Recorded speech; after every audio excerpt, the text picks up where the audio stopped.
So, hello and welcome to another edition of FanFormula. We're on 55% and we're also on the first week of the break, which luckily has been avoided because of the Olympics. Yes! More sport. So yeah, normally I'd be quite sad and a bit like, oh god, I'm bored now. But with the Olympics being on nearly every day, that's took a massive load out the gap of the 4 weeks. You may also notice as well, I have new hair. People on Twitter would have heard about my Bradley Wiggins incident where I accidentally chopped off too many layers. But as you can see, hopefully, that it's been sorted-ish. So yeah, new hair colour, new start. But you know me, you've seen me with many different hair colours over the last 6 months of doing FanFormula. So probably by the time in about 3 weeks' time, probably be about blonde and purple and green and orange and blue. So yeah, instead of me rambling on about my hair, which is not FanFormula worthy, let's crack on with this week's questions. So question 1. What is the race I have enjoyed and why? The race that I enjoyed the most, funny enough, was Valencia, which is a weird one to enjoy. Alonso won, that's nice. Spanish contingent, always happy. But it was one of those races that I expected to be so unbelievably dull. I was prepared for a dull, boring, uneventful race. And it wasn't. It was everything. It was the opposite. It was, eventful. I was screaming, I was shouting, I was laughing, I was crying, mainly for Grosjean.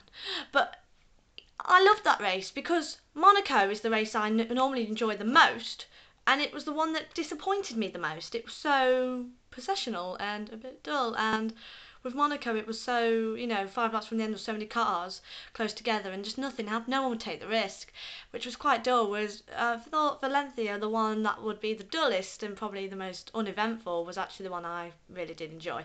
Obviously I enjoy Australia because that's the first race and you've had 5 months of build up for that race, and when the lights go out it's all very new and exciting, and you never know what's going to happen. So I'd say probably Valencia and Melbourne were my 2 races I enjoyed. Question 2. Which team has impressed me and why? I think it's Lotus again have impressed me. Obviously in earlier years they were Renault, and Renault slash Lotus were one of them teams that were always in the midfield, but they always could contend with the top runners at times.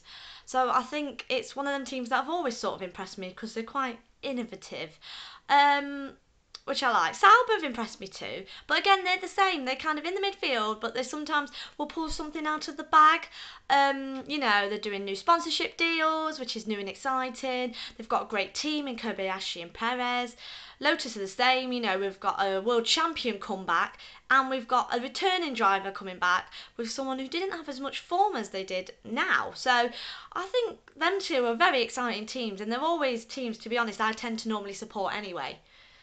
Question 3. Sky viewers, how am I finding the team and the coverage?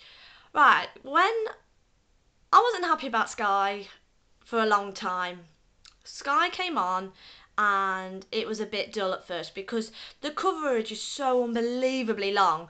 There is a lot of technical analysis, which I obviously enjoy, but sometimes I find that a little bit too dull, whereas other people are going to absolutely rave and, absorb that in. Now we're 11 races in, I love the fact it's on for a few hours. There's lots of build up. The only thing I'd say I missed from the Sky that lacks from the BBC from last year is a lot of these little things that, like fillers. I'd say fillers are missing. Like Marty went to Ferrari, which was great, but then, and he did his Le Mans diary, which I thought was nice. But then we've had literally sort of nothing in between since. We've had a few driver interviews and things, but nothing like the BBC did with the little filler gaps of, like Vettel playing ping pong, and, we've had like Lazenby do basketball with Vettel, which was nice. I really enjoyed them kind of conversations and things, but I think Sky is missing a lot of those. The team, I do enjoy. I'm very grateful now we don't see a lot of Damon Hill anymore. Damon, great world champion, I won't fault the man, but he is dull. He was so dry.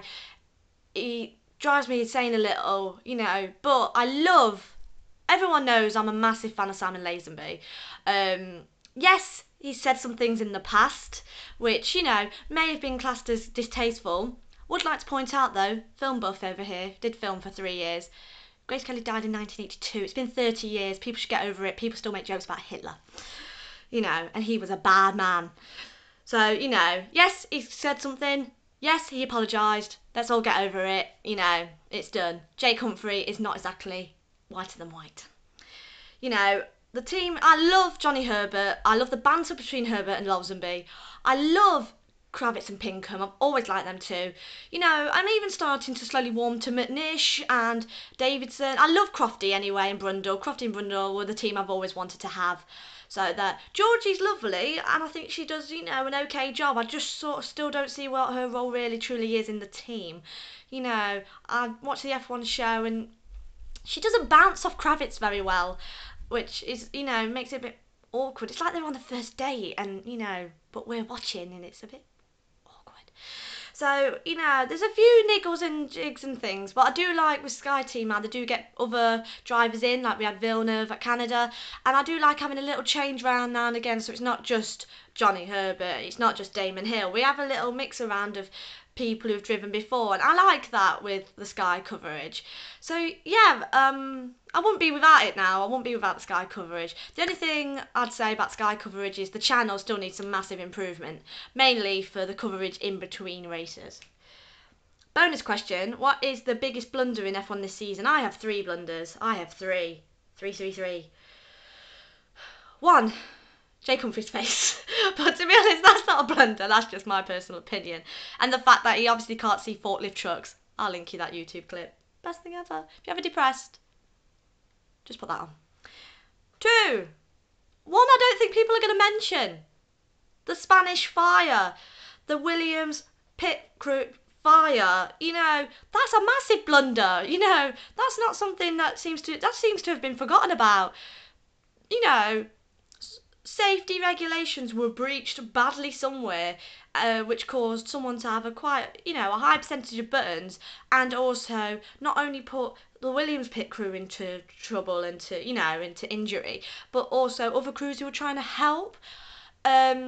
Obviously, I know all the teams have come together since then to double check their regulations and their fire procedures, which is great.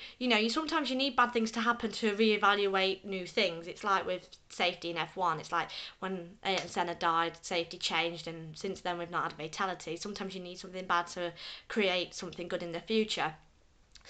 But I still think that was a massive, massive blunder, and it dampened a great day for the Williams team. And the third thing is obviously, my favourite subject, the FIA penalty system. Penalties are good, I agree penalties should be given, still don't understand how penalties are dealt out. As in, someone could knock someone off the track in its 5 places, someone can tap someone and they're excluded. I just don't get that consistency with the FIA. But that's the FIA. They've never been consistent in all the time I've watched F1. So I've got a feeling that if we're doing FanFormula in a year, 2, 3, 4, 5 years' time, I'll still be saying the same thing, that the FIA are not consistent. So, if I was, the boss and, that's what I'd change. But, okay, I wouldn't change Jake's face. I can't really force him to have surgery. But the fire and the FIA penalties, I'd definitely try and attempt to sort out. Whew, that was a little bit ranty. Right, so that's my FanFormula for this week. Hope you enjoy it. I will see you next week. Obviously, still no Formula 1. Still no Formula 1 forever. But have an amazing, amazing week. I'm going to go to work. I will see you next week. So, bye.